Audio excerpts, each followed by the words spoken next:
네, 안녕하세요. 오늘은 내가 매매가 잘 안 되는 상황에 대한 그 분석을 해보도록 하겠습니다. 주식을 필시 잘하기 위해서는 자기의 매매 습관과 분석과 그리고 원인 이런 것들을 다 연구를 하셔야 되거든요. 내가 어떤 부분에서 못하는 걸까? 또는 내가 잘했을 때도 연구를 하셔야 돼요. 내가 잘했을 때 어떤 상황이었을까? 그것을 기본적으로 연구하고 그 연구한 걸 토대로 앞으로 적용을 반드시 해야만 합니다. 그래야 시장에서 살아남을 수가 있는 거죠. 자, 제가 쉽게 설명을 드리도록 해볼게요. 보통 내가 수익을 냈다라고 한다면 뭐 기쁜 일이긴 하지만 수익을 내가 왜 냈지에 대한 분석을 하셔야 됩니다. 만약에 시장이 상승해서 내가 수익을 내기 수월했다라고 하면 다음에 시장이 또 상승했을 때 내가 수익을 내는 게 또 쉬워진다라는 결과가 자연스럽게 만들어져요. 그런데 내가 시장이 좋아서 수익을 냈는데 지금은 손실인 거예요. 그럼 분석을 했을 때 시장이 좋아서 수익을 냈으니까 지금은 시장이 안 좋아서 손실이 난다는 것은 내 매매가 시장의 영향을 굉장히 많이 받고 있는 매매다라고 결론을 낼 수가 있는 것입니다. 그렇다고 하면 제가 이전에도 말씀드렸지만 시장에 대한 분석이 되고 시장에 대한 수급이나 상승하는 힘이나 이런 것들을 감지를 해야 내가 먼저 수익을 냈던 그 구간으로 돌아갈 수가 있는 거죠. 제가 이렇게 많은 분들의 매매 일지나 그런 것들을 보자 하니 대부분 최근 시장에서 많이 힘들어하는 것을 볼 수가 있어요. 그래서 이런 고민을 합니다. 내 매매 기법이 잘못됐나? 그러겠죠? 네, 매매 기법에 대한 이야기를 하는 거예요. 기법이 잘못됐나? 아니면 뭐 다른 원인을 대는 거지? 아니면 내가 뇌동 매매를 하나? 뭐 이렇게 이야기할 수 있습니다. 근데 이걸 제가 간단하게 정리할 수 있는데 만약에 시장의 영향을 많이 받는 기법을 가지고 있다고 한다면 매매 기법 자체가 문제가 아니라 시장의 문제가 있다라고 말씀드릴 수가 있는 거예요. 그럼 뇌동 매매는요? 뇌동 매매는 시장이 받쳐주지 않아서 계속 손실이 나니까 뇌동 매매로 이어질 확률이 굉장히 높아지는 겁니다. 그럼 우리 지금 이 시장을 어떻게 극복해야 할 수 있을까요? 당연히 시장에 수급이 들어오기를 기다려야만 합니다. 제가 최근에 말씀드린 부분에 있어서 시장에 있어서 좀 수급이 들어오는 것 같다라고 말씀을 드리긴 했죠. 그래서 오늘 같은 경우도 튀어오르고 돈들이 들어오는 종목들은 있었어요. 그런데 지금 시장이 약간 변칙적인 부분이 무엇이냐면 수급은 분명히 제가 감지를 하고 있거든요. 네, 힘이 센 돈들이 들어오고 있습니다. 수급은 어느 정도 아주 많이 들어오는 건 아닙니다. 아주 많이 들어오려면 섹터 자체가 들어올려야 돼요. 그러니까 섹터에서 예를 들어서 우리 원전 관련주라고 한다면 뭐 한전산업이라든지 일진파워라든지 보성파워텍이라든지 뭐 에너토크라든지 이런 종목이 한꺼번에 다 같이 상한가를 가면은 엄청난 수급이 들어왔다고 볼 수 있고 물론 이런 경우는 많이 없지만 20% 이상의 급등을 동시적으로 다 같이 해줬다라고 하면 이때는 확실하게 수급이 정말 잘 들어오는 시장이라고 볼 수가 있습니다. 근데 지금은 그건 아니죠. 섹터가 뭔가 움직이긴 하는데 돈이 많이 들어오긴 하는데 다 같이 상승하는 그런 그림은 아니다라는 거예요. 그런데 처음부터 그런 그림을 갈 수 없고 먼저 선발로 누군가가 수급을 내줘야만 그 단계로 갈 수가 있습니다. 그러니까 지금 그 초입 단계라고 볼 수가 있는 거예요. 자, 근데 지금은 시장이 조금 아이러니한 부분이 무엇이냐면 수급은 분명히 들어와서 나름 괜찮긴 한데 변동성도 좀 있긴 한데 동시에 이 수급만큼 빠지는 이탈하는 수급도 있다라는 거죠.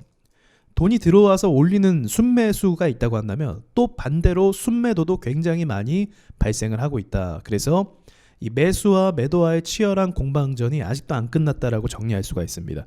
이전에는 약간 끝나는 낌새가 있었거든요. 10월 말 정도 되고 또 11월 초에는 깔끔한 움직임을 줬었는데 최근에 시장이 이 저항대에 도달해서 그런지 몰라도 보시다시피 코스닥도 현재 이 저항대 부근에 도달을 했죠.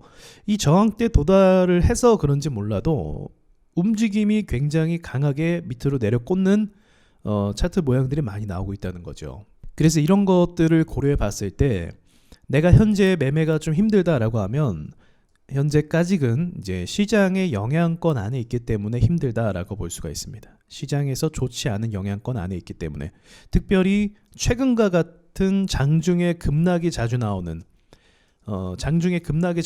시장은 많이 없었어요. 많이 없었습니다. 이번 10월 달 들어서가 가장 심했고 지금도 그 영향권 안에 있습니다. 그러니까 이렇게 정리를 할 수 있을 것 같아요. 내가 매매 기법이 잘못됐나? 내 기법이 문제인가? 라고 의심할 수도 있어요. 분명히 1월 달에서 뭐 8월 달까지는 괜찮게 됐는데 9월 달 들어오면서 서서히 안 되기 시작하더니 10월 달에는 계속 손실을 본다라고 하면 기법의 문제인가라고 생각하실 수도 있겠지만 그렇지 않고 1월 달에서 8월 달 무난하게 수익을 내셨다고 한다면 시장의 문제라고 볼 수가 있습니다. 수급의 문제. 그럼 우리는 어떻게 이 상황을 대처할 수 있을까요? 얼마 전 라이브 방송에서 말씀드렸지만 이렇게 생각을 하시면 편합니다. 우리가 기본적으로 매매라는 것은, 주식이라는 것은 수급이 있어야 되는데 그 수급을 우리가 뭐 수영장으로 표현해 볼 수가 있을 것 같아요. 이거 시뻘거니까 좀 그렇네요. 자, 수영장이라고 할 수가 있을 것 같아요. 이게 사람입니다. 딱 봐도 이게 사람이에요. 그럼 물이 이 정도 들어오면 헤엄치기가 좋겠죠. 그런데 지금은 어떤 상황이냐면 물이 한 요 정도, 그리고 제가 얼마 전에는 좀 수급이 들어와서 100까지는 찬 것 같다라고 했는데 아니 여기 하수구에 구멍 난 거예요. 계속 물이 새고 있는 거죠. 물은 들어오려고 하는데 새어 나가는 겁니다. 수영을 칠 수가 없는 거예요. 헤엄치기가 어렵다라는 거죠. 물이 어느 정도 차 있어야 우리가 여유 있게 헤엄을 칠 수가 있는데, 여러분께서 그동안에 수익권 매매를 했다라고 하면 이 가슴 정도의 물이 들어왔기 때문에 충분히 매매를 할 수가 있던 것입니다. 즉 수급이 들어왔기 때문에 눌려도 이 수급의 영향에 의해서 다시 한번 수급이 이어지는, 그러니까 수급은 연속성이 있거든요. 제가 오늘 오전 매매를 보여드리면서 어제 종목이 괜찮았다라고 먼저 말씀드렸죠. 그 이유가 수급의 연속성이 있기 때문에 그래요. 어제 수급이 안 좋았고 어제 급락을 시켰으면 오늘도 그럴 가능성이 굉장히 높아요. 어제 그 세력들이 어디 가진 않잖아요. 그래서 이러한 연속성 때문에 그런 것이기 때문에 이것이 확실하게 이런 투매가 좀 멈춰지는 단계를 봐야 되는데 11월 달 들어와서 1일은 그렇게 좀 됐다고 보는데 어제부터 그 수급은 있지만 투매도 같이 나오는 현상이 좀 나오더니 오늘은 좀 약간 심하게 나왔던 것 같아요. 그래서 이것을 보았을 때 그래도 10월 달보다는 수급이 있기 때문에 이 투매 나오는 것만 지금 코스닥의 저항대라고 판단하기 때문에, 그렇기 때문에 이 수급 이후에 투매 나오는 것만 좀 조정이 되면 그 뒤에는 여러분께서 이제 뭐 1월 달부터 내가 뭐 8월 달까지 잘했다, 그럼 이 매매 기법이 다시 먹히게 될 겁니다. 그래서 제가 이 말씀을 드리는 이유가 멘탈이 물론 나갈 거예요. 이렇게 수급이 안 들어오고 자꾸 떨어지고 이러면 멘탈이 물론 나갑니다. 손실을 보니까. 그런데 이때 수급이 없을 때 내 매매를 탓하는 것이 아니라 시장의 문제의 원인을 두고 지금은 관망하는 것이 맞다라는 말씀을 드리고 싶은 거예요. 어떠한 매매 기법이든지 간에 시장이 극심하게 안 좋으면 수익을 낼 수가 없습니다. 데이 트레이딩 영역은 좀 별개였어요. 이것도 한번 얘기를 좀 해볼게요. 데이 트레이딩은 당일날 수급 들어오고 당일날 눌림 받고 그 다음 당일날 상승하는 걸 잡기 때문에 오전장이라든지 또는 오후장 빼고 시초가라든지 그런 시장에서는 별로 영향을 받지 않았습니다. 그런데 지금은 이 데이 트레이딩을 하는 사람이 너무 많아서 그런지 사실은 여러분도 좀 둘러보면 단타 스캘핑, 당일 단타 뭐 이런 거 하는 분들이 많잖아요. 시초가, 뭐 종가 매매 굉장히 많아졌잖아요. 그래서 저의 생각으로는 세력이 작정해서 좀 터는 것 같습니다. 어지간하면 안 나가거든요, 사람들이. 그래서 세력 입장에서 좀 작정해서 의도적으로 좀 밀어버리는 게 아닌가, 그런 생각을 합니다. 차트를 한번 보도록 해볼게요. 오늘 같은 경우는 일진 파워가 굉장히 저는 강세로 예상을 했고, 제가 같이 봤지만 손절이나 수익권 청산을 안 하고 기다렸던 이유가 지금 이렇게 신고가를 뚫었을 때 거래량의 힘이 굉장했거든요. 여기 보시면 슈팅이 5.9% 나왔죠. 이거 흔한 슈팅이 아닙니다. 호재가 있기도 했었지만 호재가 있어도 이렇게 나올 수 있을 만한 사이즈가 쉽게 안 돼요. 이 부분은요. 그리고 추가 타로 또 올리는 데 성공을 했고요. 한 번만 단발성 상승이면 믿을 수가 없는데 연속적인 상승이었기 때문에 신뢰를 더했던 겁니다. 그래서 제 경험상 이러한 데이터 안에서는 이제 잠깐 눌림은 있을 수도 있어요. 왜냐하면 너무 과하게 올랐으니까 조정은 좀 받을 수도 있잖아요. 근데 조정은 받았는데 여기서부터 이제 가는 그림으로 쭉 가는 게 제가 생각한 일반적인 차트 모양인 거죠. 저의 경험에 의해서는 여기서는 많은 부분에 있어서는 가준다. 왜냐하면 이런 상승 자체가, 이런 수급 자체가 나오기가 힘들기 때문에 그래요. 이건 굉장한 호재가 있다라는 것을 상징적으로 의미하기도 합니다. 거래 대금 한번 보십시오. 100억 터졌죠? 한 방에 100억이 들어온 거예요. 한 방에 100억이 들어왔으면 이렇게 무너지는 차트의 경우는 상대적으로 적다라고 볼 수가 있는 거죠. 굉장히 많은 돈이 들어왔고 시장에서 이 종목을 많이 주목을 했을 겁니다. 오전장에. 자, 그럼에도 불구하고 결과가 이렇게 됐다는 거죠.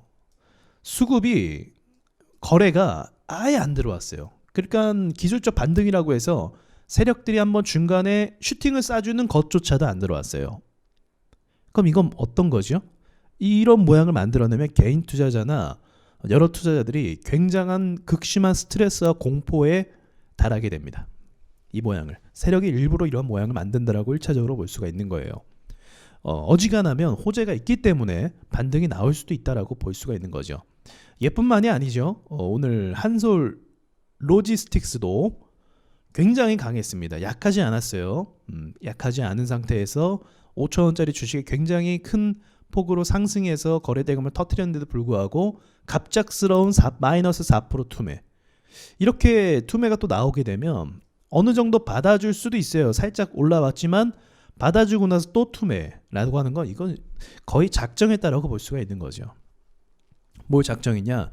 올리면 털겠다. 개미가 붙으면 털겠다라는 거예요. 개인 투자자가 어디서 가장 많이 매수를 하는가? 눌림목 아닙니다. 슈팅 줄 때예요. 슈팅 줄 때. 슈팅 줄 때. 이때 매수를 가장 많이 합니다. 근데 이때 매수를 가장 많이 했을 때 던져버리고 많이 했을 때 던져버리는 거죠. 그래서 이거 아마 오늘 손실도 굉장히 많이 보셨을 겁니다. 이런 경우는요. 자, 아무튼 지금 이런 상황이 계속적으로 연출이 되고 있는데 세력이 작정해서 좀 개인 투자자들의 멘탈을 흔들기 위한 어떤 움직임으로 판단해 볼 수 있거든요. 그러니까 그만큼 제가 며칠 전부터 말씀드리기도 했지만 정말 많은 투자자들이 단타 시장에 지금 도전을 하고 있습니다. 단타 시장에. 나쁜 건 아니에요. 근데 너무 많이 도전을 하니까 너무 많이 수급을 많은 사람들이 포착을 할 수 있게 되었고 검색식이든 어떤 뭐 체결 강도를 보든 뭐 시장에서 뭐 주목을 받는 종목을 분석하든 그런 노하우들이 굉장히 각자 많이 생겼어요. 제가 봤을 때.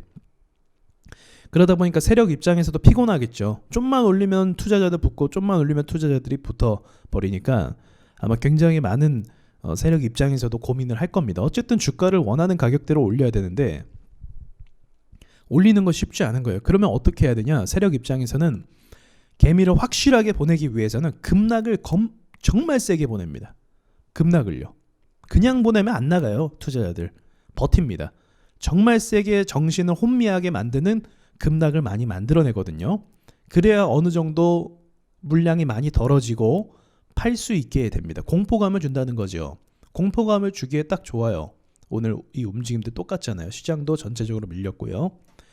네, 그런 상황 때문에 그런 과정을 거치면 그 뒤부터는 투자자들이 잘 안 들어오는 경향이 있을 수도 있거든요. 그걸 노려서 이후에는 좀 수월한 시장으로 만들지 뭐 그런 생각을 좀 해보기도 하는데 아직은 사실은 지금 저항 단계에 있고 코스닥 자체가 좀 지켜봐야 되는 사실은 관망해야 되는 상황이 맞기 때문에 확실한 수급이 들어올 때까지 좀 기다리자라는 게 이제 제 말의 결론이 될 수가 있겠습니다. 확실히 좀 불안한 시장, 불안감이 많이 조성이 돼 있는 시장인 건 맞고 그리고 돈들이 들어오기도 하지만 빠져나가는 돈들의 속도도 빠르기 때문에 좀 비중을 낮추시고 좀 안정감 있게 투매가 안 나오는 시장이 될 때쯤에 기존의 방법대로 매매를 다시 하시기를 바라겠습니다. 그러면 지금은 멘탈이 좀 흔들리셨겠지만 다시 그 상황이 도달하게 되면은 또 무난하게 매매를 하실 수 있을 거라고 생각을 합니다. 그러니까 너무